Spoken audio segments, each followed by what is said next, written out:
Pemirsa, terima kasih Anda masih bersama kami di program Tafsir Al-Misbah bersama Bapak Quraish Shihab. Bagi Anda yang baru saja bergabung bersama kami, di segmen sebelumnya Pak Quraish sudah menjelaskan bahwa Allah menundukkan matahari dan bulan.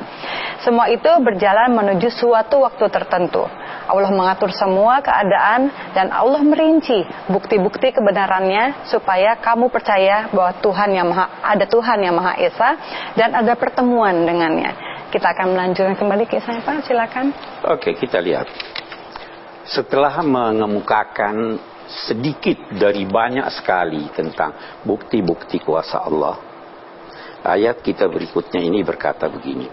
Wa in ta'jab fa'ajabun qawluhum a idza kunna turaban a inna la fi khalqin jadid.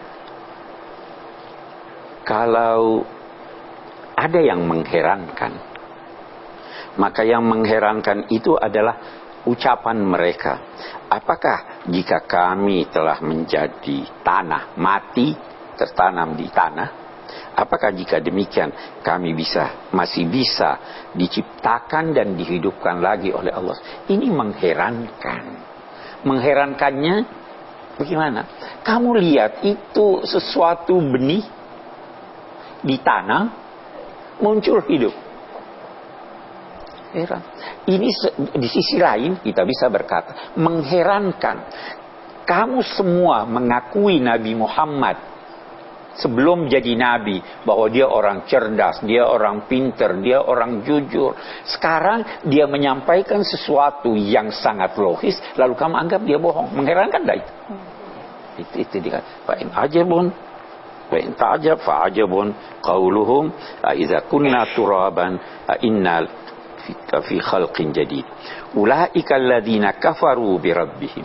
Orang-orang yang berkata demikian itu adalah orang-orang yang mengingkari wujud Tuhan.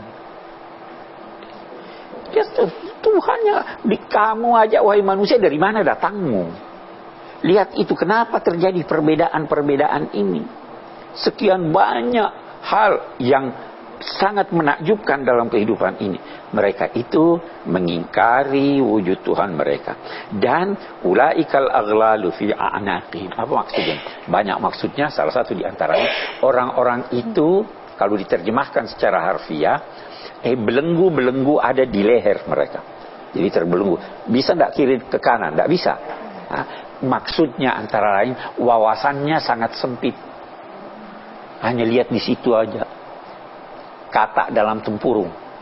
Tidak lihat. Padahal kalau ini terbebaskan, dia bisa ke kiri. Oh, itu ada di sana, itu ada di sana. Itu orang-orang yang sangat sempit ininya. Wa ulaika ashabun nari hum fiha khalidun. Mereka itulah penghuni neraka, mereka akan kekal di dalam neraka. Saya kira itu. Baiklah, kita akan beri kesempatan yang di rumah untuk bertanya ya, Pak ya. Silakan pertanyaannya. Assalamualaikum warahmatullahi wabarakatuh. Nama saya Ahmad. Saya ingin bertanya kepada Bapak Quraish Shihab. Saya mempunyai seorang anak. Jadi anak saya ini memelihara kucing sama seperti tetangganya. Pada suatu saat kucing peliharaan anak saya ini mati. Dan tetangganya itu tidak. Padahal kucing anak saya itu diperlakukan hal yang sama, makanan yang sama.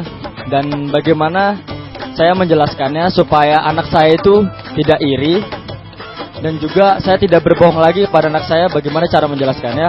Terima kasih, mohon penjelasannya. Wassalamualaikum warahmatullahi wabarakatuh. Iya. Karena ini penjelasan diminta buat anak ya, bukan buat dia yang bertanya. Oke. Kita mari berusaha menggunakan setiap kesempatan untuk mendekatkan anak kepada Allah dan mengantar anak lebih mencintai Allah. Itu dulu. Saya tidak mau, kita prinsipnya begitu. Jadi ini kita jadikan kesempatan. Oh nak, kucingmu mati ya. Tahu kemana sekarang kucingmu? Oh, sudah ada di sisi Allah.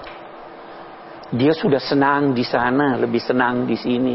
Kalau di sini, dia itu masih kamu harus carikan makan, masih harus kamu pelihara, masih kamu harus ini. Kalau di sana dia sudah sangat senang.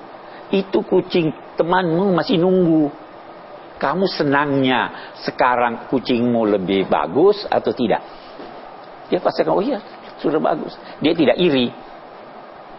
Dan dalam saat yang sama, kita menanamkan dalam hatinya bahwa Allah itu baik.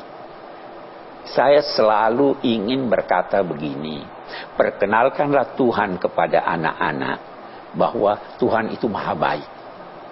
Gunakan setiap kesempatan untuk itu. Jangan kita gunakan setiap kesempatan untuk menakut-nakuti anak. Mungkin untuk anak itu cara untuk supaya dia tidak iri, bahkan dia akan berbangga dan senang. Itu jawaban buat anak ya. Nah, nanti kalau jawaban buat bapaknya ada lagi yang lain. Kalau bapaknya tanya ya Pak. Kalau bapaknya tanya, saya kira itu. Tapi Pak Kures menjelaskan bahwa malam menutupi siang dan siang membuka malam. Di situ terdapat tanda-tanda kekuasaan Allah. Ya. Itu apa tanda-tanda? Banyak tanda-tanda. Coba kita lihat. Itu setiap saat jarak masa malam berbeda dengan masa siang. Terkadang malam lebih panjang dari siang. Ya, terkadang siang lebih panjang dari malam. Kita lihat ada bayang-bayangan dan lain-lain sebagainya. Siapa yang atur itu? Oke, bagus. Kenapa bisa begitu teliti? Saya tahu sekarang subuh jam sekian. Ya. Maghrib jam sekian. Itu kita sudah bisa ketahui besok, lusa, maghrib jam berapa. Itu demikian teratur. Siapa yang atur itu? Itu antara lain makna bahwa ada malam, ada siang, malam ditutupi ini. Dan malam dan siang itu sekaligus untuk menggambarkan bahwa hidup ini bergantian. Sekarang sedih, terbuka kemungkinan besar besok akan senang. Sekarang hidup, besok akan mati. Saya kira. Baiklah, nanti kita lanjutkan kembali ya Pak. Ibu mau bertanya? Nanti ya Bu, sabar dulu karena kita akan rehat sejenak. Pemirsa tetaplah bersama kami akan segera kembali lagi setelah yang satu ini. Karena sebab turun ayat itu bisa berarti peristiwa yang terjadi menjelang turunnya ayat